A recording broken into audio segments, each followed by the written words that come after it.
大家好，我是刘哥。有个客户说他家的太阳能控制器不显示，换插座之后还是一样的。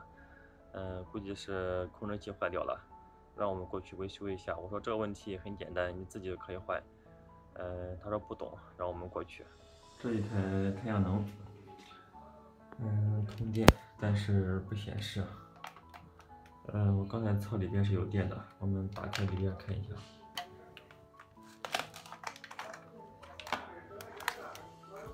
这个控制器呢也打开了，这个是变压器，给它供电的，是个12伏的，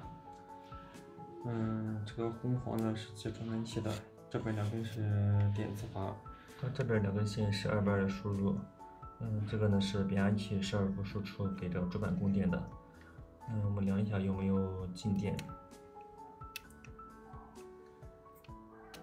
输入是240伏正常的。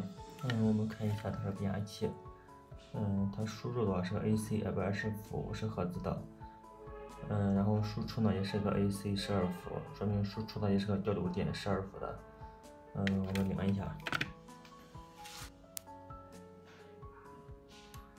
它这个输出是个12伏的，也正常的，这个变压器呢没有问题，还是这个主板坏了。看来只能换新的了。这个呢是太阳能，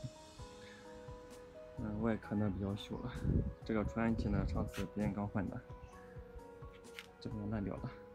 这边呢买了个新的，它内部呢基本都一样的，我给它切好，现在已经换好了。这边呢这个是传感器，这是电磁阀，我们图演示一下。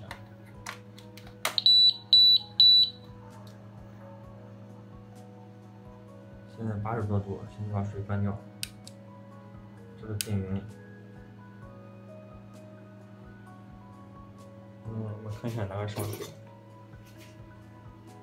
这边上水，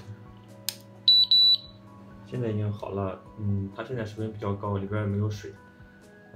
如果上水的话，怕冷热不均匀，造成玻璃管爆了。所以说呢，我们把这个电磁阀出水管呢给它拆掉了。我们试一下。点上水，这边呢可以冒水，关掉，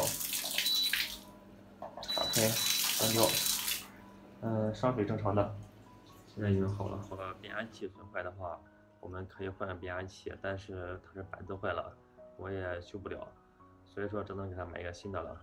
好了，本期视频到此结束，感谢大家关注。